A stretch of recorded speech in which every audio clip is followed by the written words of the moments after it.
if the election is about Joe Biden, Donald Trump is going to win. Yeah. If the election is about Donald Trump, Joe Biden's going to win.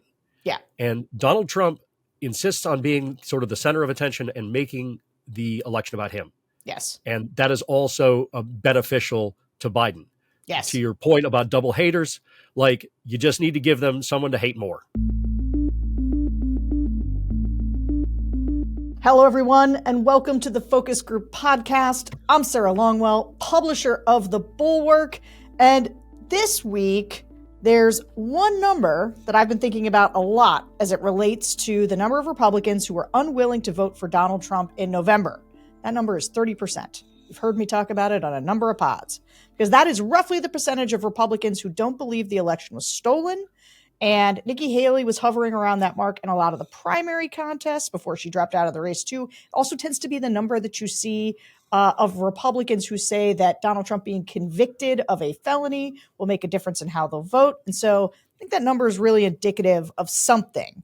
Now, as we're going to discuss today, some of these 30%ers are more gettable than others when it comes to not voting for Trump in November. Some of them have already voted for Joe Biden and are going to do so again. Some of them are former Trump voters who believe he should never hold office again. And others are going to go back to Trump and the team overall come November. So we're going to compare and contrast those a bit. My guest today is Marc Caputo, national political reporter and resident Florida man at The Bulwark, and author of our newsletter, MAGA-ville, which is very good and you should all check out. Marc, thanks for being here. Oh, it's great being here. Thanks. How hot is it in Florida right now? It's going to start cooking to like 90 degrees this weekend, like on Saturday or so. Man, I was just in Austin, and heat's hard. Well, that's a dry heat. Like here it sticks to you. Like it sticks to you. Bad. It was wet out there. It was humid. It hit you like a fog. I mean, maybe just the time of year, but it was gross. Okay, so you are our resident, like you know all the things about Trump. And so I am really interested in some of your understanding how you think Trump is thinking about Nikki Haley and her voters. So Trump said during the primary that anyone who donated to Nikki Haley would be permanently barred from the MAGA camp. So how is like Trump world? How are they thinking about holding on to these kinds of voters, or do they not really just not want these voters? Well, there's two different campaigns with Trump. There is the candidate and then there's the campaign. Uh-huh. You don't get this anywhere else. And then sometimes the twain meet. So the candidate will just go and say things like that.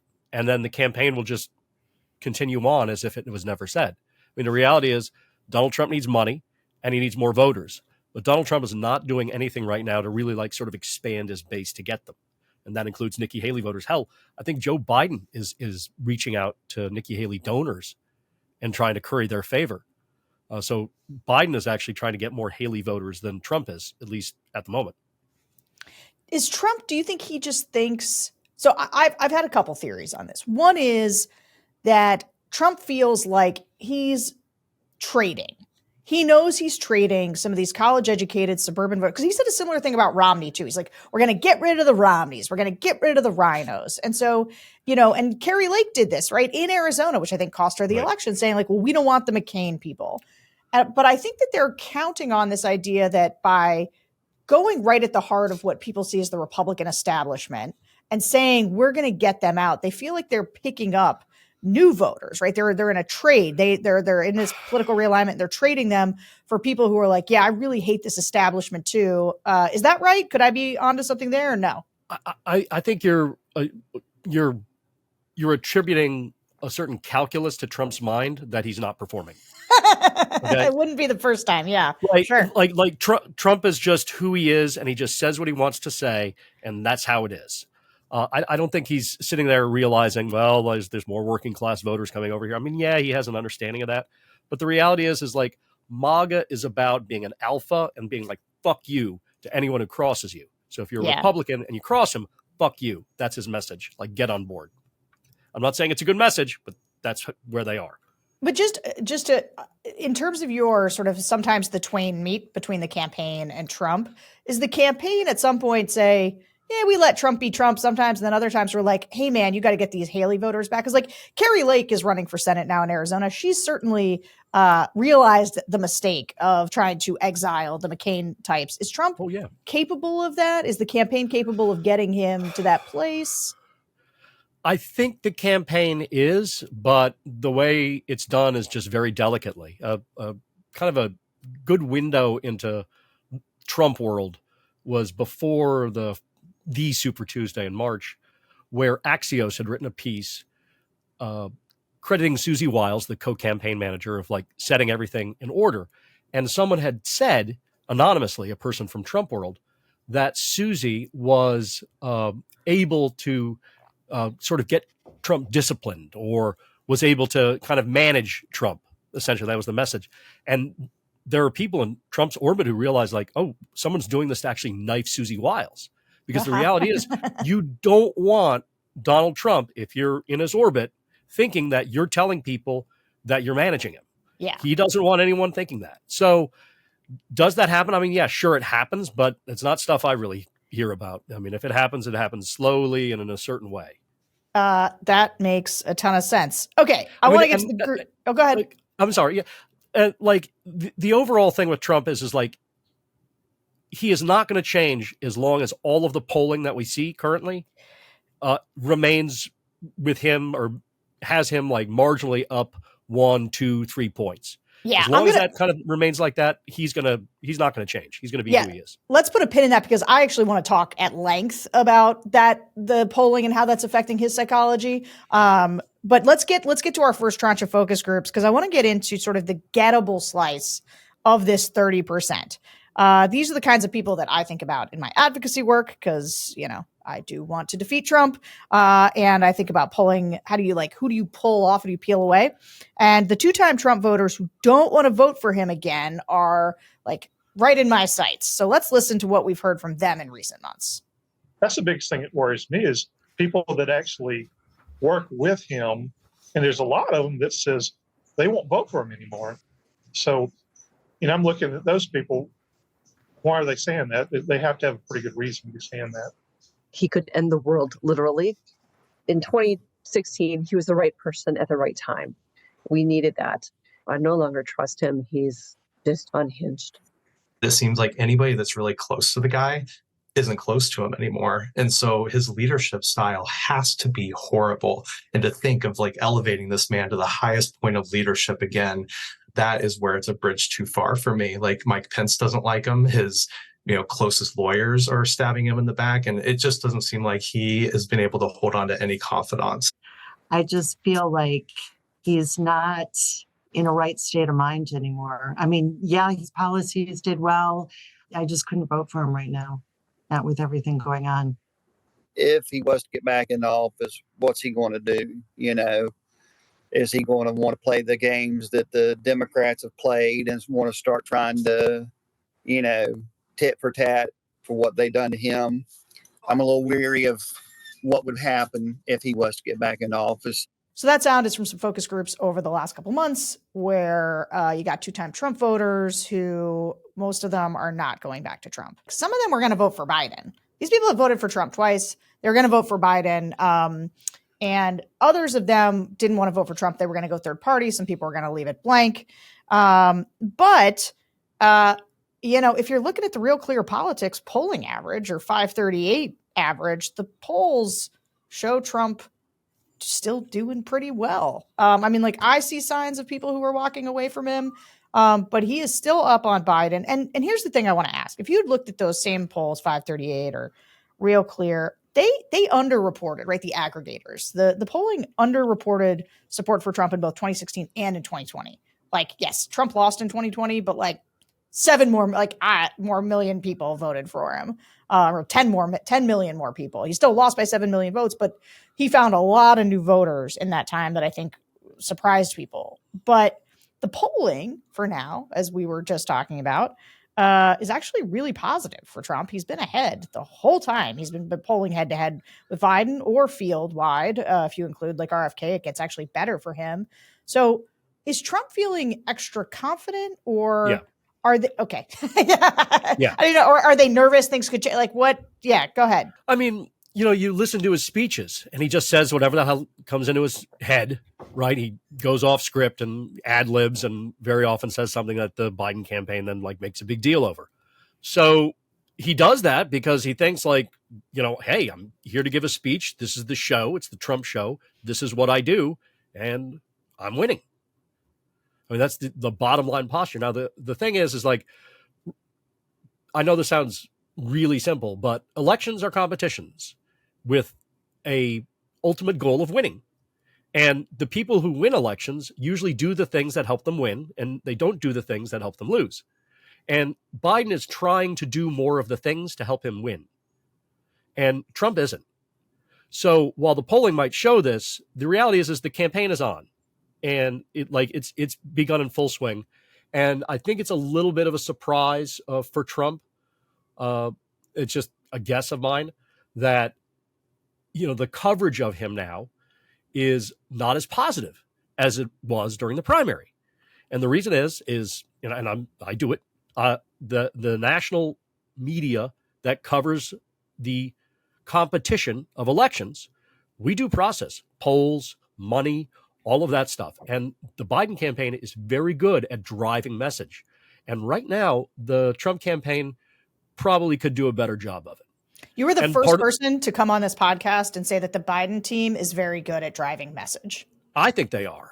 I now don't get me wrong. You can drive a message. That are people going to buy it? That's a separate thing. But they are good at getting the mainstream media to write about what they want written and to cover the things they want to be covered. Like Biden having more money.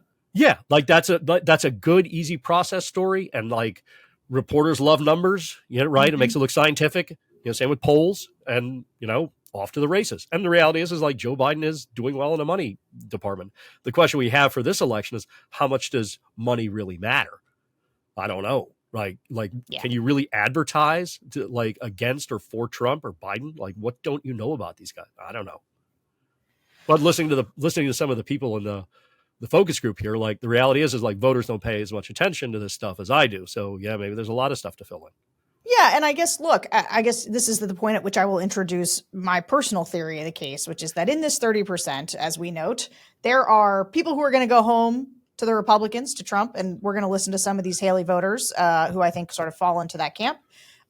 There are a bunch of people in that 30% who are self-ID'd Republicans, but who have been voting for Democrats now for several cycles because they hate Trump and candidates like him. And so even though they might be sort of center-right, even though they might consider themselves Republicans, they are soft GOP voters. And so a lot of those were being counted in the Haley votes, right? And I actually think that one of the reasons Biden has started doing better, that he's ticking up in some of the polling, is because some of the Nikki people are coming home to Biden. I think where he's soft is with his base of progressives, and that he's getting better because just some of these people who were they were sucked into voting against Trump in the primary. They're now yeah, fine. I'm never going to vote for Trump, so I'll vote for Biden. But the persuadable group, when you say what don't they know? The persuadable group is what I call the double haters or the double doubters or the epochs on both their houses. I don't know why I have to give 3 descriptors every time I talk about them, but I always feel like double haters is so mean that I just want to give some lighter options to how we talk about them. But these are people who know both these guys, have decided they don't like both these guys. A lot of them went for Biden last time because they were okay, well, at least he's new and he's not Trump and I hate Trump. But now they're I hate Biden too. And those people had somewhere to go with Nikki Haley. And I think one of the big electoral questions is just what happens to them next. And I think that's where the money comes in. I think being able to remind people of why they hated Trump more is pretty important, actually, in this election. It would be my theory. It could be. I'm not sure. One of the things that concerns Trump world, not Trump himself, right? The political pros, is they believe, and I think they're right, that if the election is about Joe Biden, Donald Trump is going to win. Yeah. If the election is about Donald Trump, Joe Biden's going to win. Yeah. And Donald Trump insists on being sort of the center of attention and making the election about him. Yes. And that is also beneficial to Biden. Yes. To your point about double haters, like you just need to give them someone to hate more. Yes.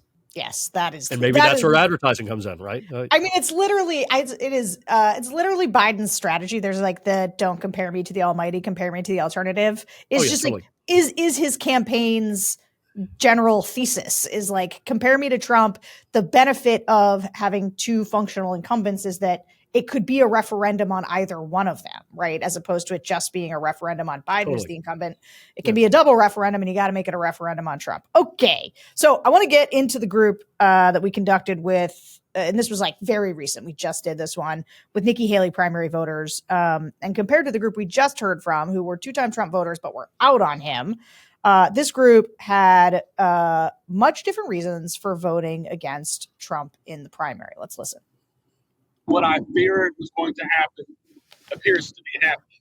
He's going to be stuck in a courtroom for at least 4 days a week and not focused. At least he'll have his attention diverted because of these criminal charges. You know, I think they're BS. I do. The guy's no saint. He's no angel. But I think certainly the charges are politically motivated. And having said that, he's unfortunately going to have to deal with it. And it's very much affecting what he can do on the campaign trail. I looked back at the midterms where almost every person Donald Trump endorsed lost, and Democrats won a lot more seats in the House than they should have. And it seemed like his presence brought out more Democrat voters, like they were so animated to vote against him. I had a fear that if that happened in the main election, that Biden could win again. Horror of horrors. Also, I've been a fan of Nikki Haley clear back to when she was the UN ambassador. Even at the time, I remember thinking, I hope she runs for president someday. So, if I voted for Trump, I will see litigation. I will see Democrats Party will just not going to work with Trump again, and they will just keep delaying things. Things won't be resolved, whether economically or foreign affairs or internal affairs, all that. You're going to see another 4 years of tracking through mud. I've never seen someone invoke as much hate as Trump has with the left and with the divisiveness. So I just thought a change would be better. My number one thing is get Biden out, who has the best chance to beat Biden. And I thought Nikki Haley checked the boxes overall. I did personally like more of the platform that Nikki Haley was for. I feel like her values aligned more with some of mine versus Trump's personally. Like for me personally, some of the abortion stands are important to me, whereas she more aligned with me versus where Trump was at, I think was probably more of the main one. Okay, so here's what's super interesting to me about this group. That sounds exactly like what the median move on from Trump Republican would tell us in early 2023, which is like the Ron DeSantis heyday. They like Trump just fine. But thought that he had too much baggage to win the general election. And unlike a lot of people we heard from the first set, they're largely staying on the team in November. But this is the like, it's such a distraction. We got to be in court. And they're not saying it's his fault necessarily. They're just like, I don't want to deal with this anymore. So, I mean, they're right. Yeah, well, they're right. And was it yesterday? Yesterday, Trump was at court, and he gave one of his impromptu press briefings, and he came out with like a stack of papers, and it was print ups of different Fox News commentators who had spoken derisively about the criminal charges he faces. That is, he had spoke in favor, and he's sitting there like reading them off, like Greg Jarrett, and on and on and on. And this is how he's spending his time, like. This is a lemon, like make lemonade out of it. And he's not doing it. And I can understand some of the strategic reason why, if he's actually thinking strategically. But the fact is like, there is no one who's either telling him or the message is not getting to him. Like, look, you got to actually drive a message here, like beyond the same thing over and over again. It's lawfare, it's the Biden trial, blah, blah, blah. I mean, maybe he feels the need to drive the message home repeatedly, but he's not talking about immigration. Donald Trump wins on immigration. He's not talking about inflation, the economy. He wins on it. He's not talking about Biden's job performance. Like all of those things in the polling, that's where Trump is just killing Biden. And that's what Trump should focus on. And you know what he's not doing? That. What do you mean you might understand the strategy there? If Trump gets convicted, he needs to make sure that he's done everything in his power to totally discredit this this case against him. Right?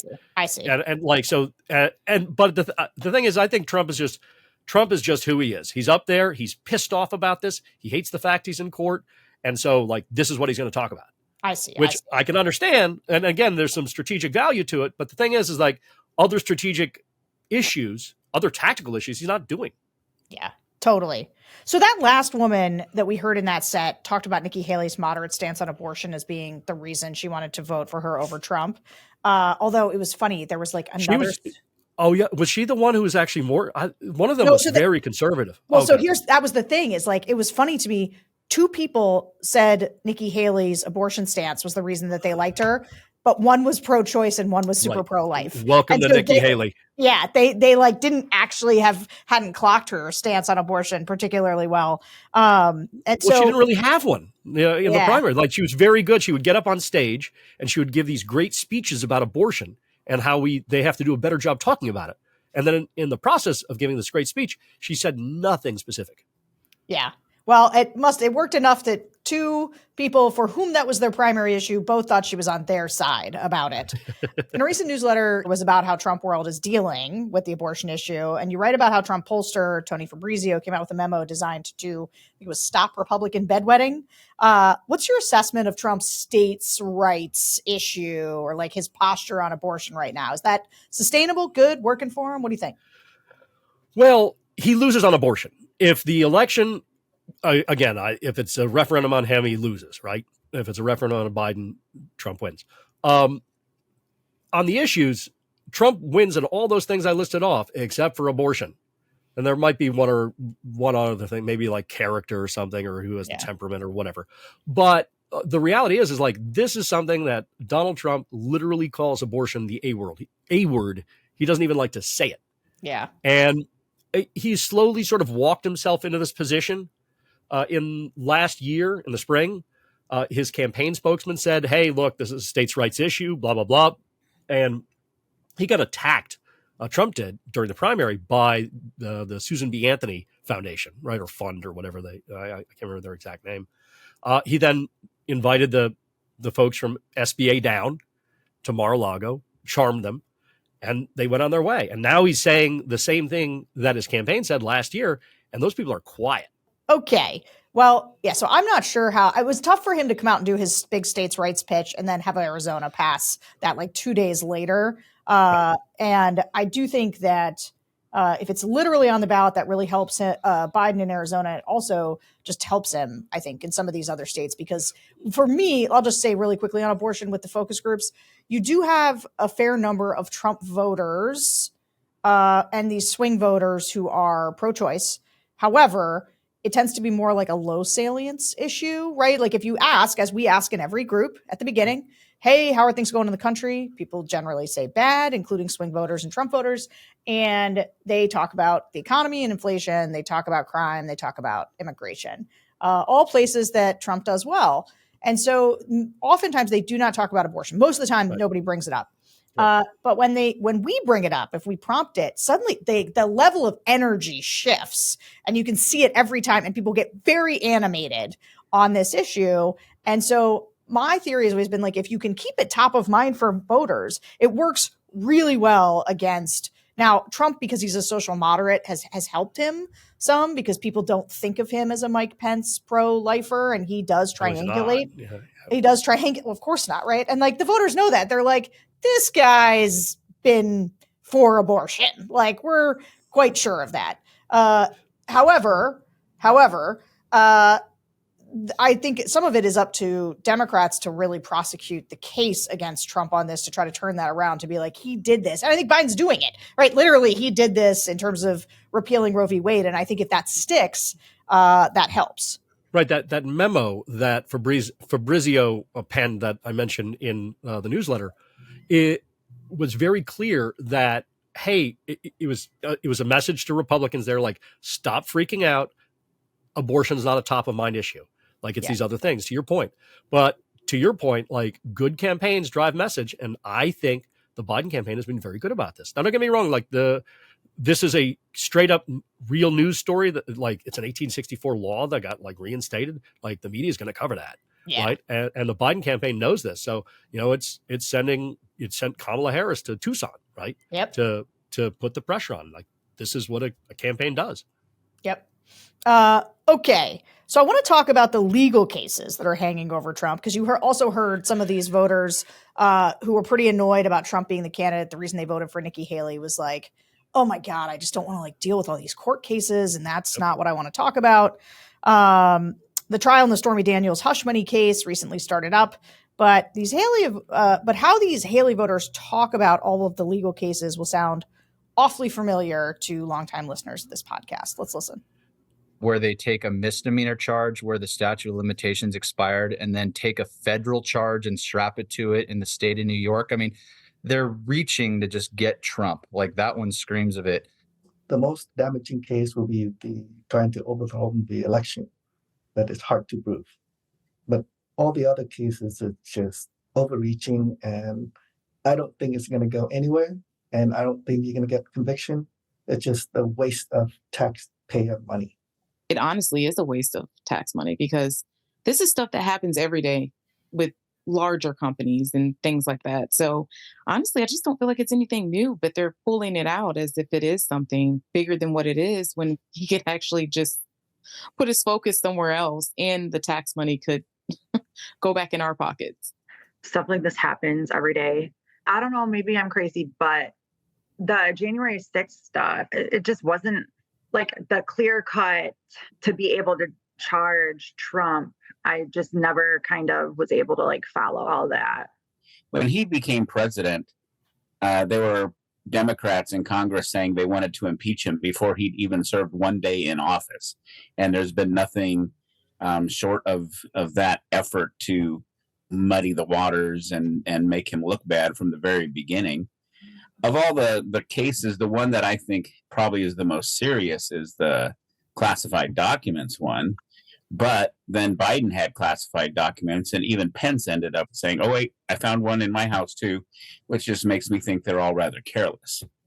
It seems to me like liberals in the country are saying Donald Trump's a criminal. Let's find a crime to pin him with.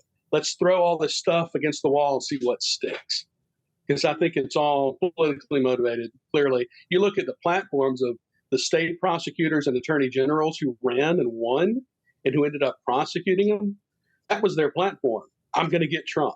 Vote me in. I'm going to get Trump. Letitia James, Bragg has done that to a certain extent.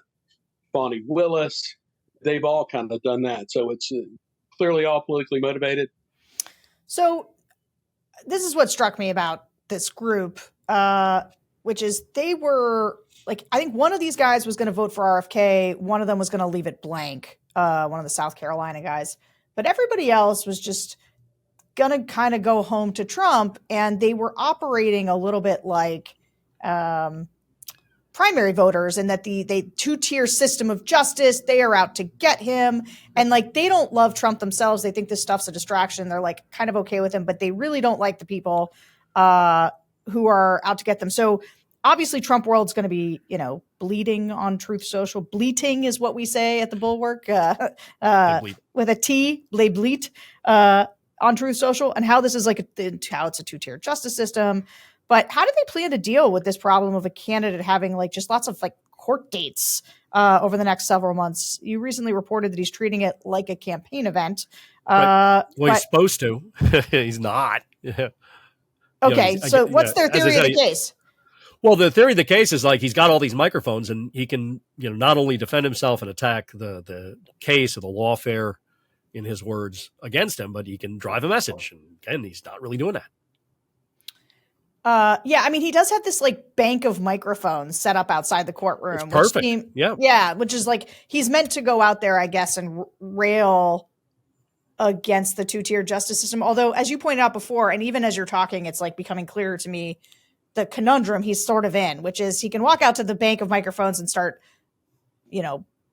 bitching about the way he's being treated, but also he's like, ooh, I got to go back into that courtroom with that judge and with the jurors, and like maybe I shouldn't do that. Yeah, I don't think he thinks that way. Okay. I mean, you saw like in the now maybe this is a different case because it's criminal as opposed to civil. Yeah. In that civil case, like he almost had to be restrained, right? But I do think it's because it's criminal and not civil. I mean, I think it might be different. Yeah. I think it's one thing for him to get someone else to put up bond to pay for something than it is to be like, no, my physical body could end up in jail. Right. I mean, and Manhattan is not a pro-Trump area. That Right. the jury pool there is like 84.5%, like 84.5% of Manhattan voters voted for Biden. Yeah. Only 14.5% voted for Trump. But if you look at the percentages, that's and if you were able to draw a perfect jury pool from that voter list, one person in there, well, 1.75 people, whatever that is, right? Yeah. But at least one person in there will be pro-Trump and maybe could hang. Yeah. But who knows? Okay. I want to dig into something that we haven't done on this podcast yet. Partly because I sort of can't take it. And it's just the parlor game is too much for me. But at some point it is going to be a real thing we need to discuss. So let's talk about Trump's search for a running mate. I will say when we ask groups of generic two-time Trump voters who they want to see as Trump's running mate, Kristi Noem is who comes up a lot. And a lot of people who watch the debates also they like Ron DeSantis or Vivek Ramaswamy. But this is a more moderate group of Haley voters, and they had different ideas about who they did and did not want. Let's listen. I'd like to see Nikki Haley. And I don't think there's a chance in Hades that he's going to ask, nor do I necessarily believe she would accept. But she would be first on my list. There's some others. Tim Scott would be fine. He just seems too low energy in certain respects. But if him and Haley could come together, that would be the ultimate that would kind of bring the whole right back together in a way, I think. But I think it's very low odds. Let's say if Trump picks Santos to be his running mate, I don't want to see that. I don't want to see two ego guys, running, and both of them say anything they want. I don't want to see Carrie Lake. She's too out there with her I won Arizona, and I think we need someone more sensible and well-liked. Tim Scott comes to mind. Nikki Haley, but it's not going to happen. So what do you know about Trump's running mate calculations? Are they thinking in terms of bringing the party back together with a more conciliatory candidate, or going with a Marjorie Taylor Greene, Carrie Lake, true believer? Carrie Lake can't be a running mate because she's running for Senate, right? Sure, right. So that knocks her out. Marjorie Taylor Greene, no way. I think his senior leadership would quit the campaign if that happened. And I don't think he would do it anyway. My best guess is, the guy who said that Tim Scott is low energy, it's almost as if he's got Trump on speed dial, right? The reality is Tim Scott has not only been a little too low energy, he's been sort of too beta for Donald Trump, right? Now, he's gone out of his way to praise Donald Trump, and Donald Trump loves it. But at the same point, Trump wants a little more testosterone. My best guess, as far as the two likeliest at this point, what's today? In mid-April. Yeah. My best guess is JD Vance and maybe Marco Rubio. What's interesting is that you said testosterone and then named two guys. I would say conventional wisdom has really been that Trump will pick a woman, whether it's mainly they just can't find the right woman to do it. That's the thing. Noem has various problems, which she's got baggage. Don't get me wrong. If they found the right woman to do it, they would do it. And I'm not saying it's definitely going to be either Vance or Rubio, but if I had to guess right now, those are the two hot names, right? Yeah, that's so interesting about Rubio. And I do think Rubio would have to change his address to Washington. Yeah, right. I mean, for illegal reasons. This was always one of the things about the DeSantis VP chatter early on. Yeah, apparently I'm going to butcher this, but in the Constitution, the electoral votes still recognize the idea that the president and vice president run separately, technically, but now they run together on one ticket. So if you have two guys from the same state, there's something that screws up this calculus. Yeah. So you can't be from the same state. The thing about Rubio does check the comforting the normies box. And he's I guess alpha enough, but still pretty beta to Trump. I mean, Trump broke him, and Trump loves to have broken somebody and then have them work for him. Oh, that's true. But he's not like Rubio never incurred the like wrath of Trump the way DeSantis did, right? Yeah, right. Like Trump cannot help himself. He still attacks him to this day. Mhm. But yeah, you're right. Rubio basically became the Secretary of State for Western Hemisphere when Trump was president, right? Yeah. And they had a very close working relationship. Trump really likes him. Obviously, the upper echelons, or like a lot of the people in Trump world in the campaign, are Florida people. They know Marco. Susie Wiles, the co-campaign manager, it's Tony Fabrizio, right? I mean, they know him. They like him. They like Vance too. Yeah. But Vance and Rubio are, well, I guess new Marco. New Marco does have some of the populist working class. You know, he sided with the unions against Amazon, talks a lot about woke capital now. And so I guess in that regard, he's developed a more populist economic message than I think when those of us back in the day saw him as the future of the party than he was back then. I mean, he was talking at that time about, you know, fewer philosophy degrees and more welders and electricians, but Marco's increased that sort of economic populism, but that he and Vance then end up, he's less Trumpy though. He's less MAGA identified. Marco is, I think. That's true. And I think if Vance were older, this would not be a discussion. I think Vance would be the guy. Yeah. He's just younger. The question is like, you know, can you see this guy as president? That's a discussion, a determination Trump is going to make. One of the reasons I think that Marco is not likely, like the biggest strike against Marco Rubio, guess what it is? I don't know. Ron DeSantis. Oh, did he? Donald Trump does not want to give Ron DeSantis a Senate pick. Oh. Because remember, like for Donald Trump, like a big motivating thing is who he hates, right? Yeah. And like at the top of that list, like pretty close, like right under Joe Biden and the prosecutors is Ron DeSantis. He doesn't want to give Ron DeSantis a Senate pick. He might, but like that's a big strike against Rubio. One more thing I want to bring up is for the first time, we asked a focus group about Mike Pence's non-endorsement of Trump, saying he would not be endorsing him. And there was one guy who understood where Pence was coming from, while others expected he would sort of stay on side in November. Let's listen. Well, considering the way that Trump treated him, I wasn't surprised. I mean, he practically told people to string him up. I mean, that's pretty awful way to treat your vice president. They obviously have their issues. Saying I'm not going to endorse to me means I'm not going to campaign with you or publicly promote you. That doesn't mean that he's not going to check his name at the ballot box. But Nikki Haley said the same thing. So I take it with a grain of salt.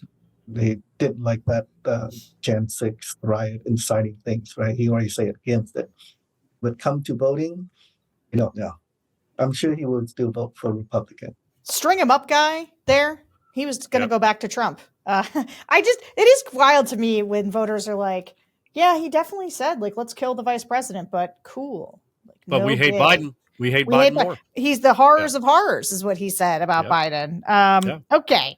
What is the biggest fear inside Trump world about the next few months? Because I have to think that it is like the former Trump officials speaking out against Trump. Oh, no. These people, obviously, they weren't moved by Pence, but like a more full-throated condemnation, both by Pence, but also like, let's say Mattis or Kelly or some of those guys who saw a lot and could say a lot. Like, is that a fear inside the campaign? Not that I'm aware of. I think the biggest worry in the Trump campaign is the worry that the Trump campaign and the Trump White House always had. It's Trump. Like, what's he going to do? Right. Yeah. But overall, the thing that the Trump campaign is very confident about and could be very wrong about is that if Trump gets convicted, they think it's not going to make a difference. And I think if he does get convicted and if it makes a difference, like they're really going to be caught unawares. I don't know how to deal with that. That's interesting. I mean, my theory on this, like 30% of self-ID'd Republicans say that, you know, they won't vote for Trump if he's convicted of a felony. I'm like, that's wrong. Because I was like, first of all, in that 30%, we know are a bunch of Biden voters already. We also, I think, are discounting, like people take these surveys and they're like, yeah, we should not elect somebody who is convicted of a crime. But once the right-wing infotainment media has their way with them, or Fox News talking about how this was a hit job on Trump, and this Trump does it every day, to our point earlier. Right? That's right. I think that message. However, I do think it makes a difference to some of these critical swing voters. But I do think that it was interesting to me as I've been thinking about the Haley voters and where they go. Like this sample, we had a couple people who were like blank or RFK. Like there's a couple people who are out, but they weren't this group because they're Trump 20 voters, and they were going. Most of them were kind of going home. And we will obviously do a whole episode on the double haters and the undecideds as we go. But this was the crowd that's going back. Okay, Marc Caputo, thank you so much for joining us, and thanks to all of you for listening to another episode of the Focus Group Podcast. Remember to rate and subscribe on YouTube and review, and we'll see you next week.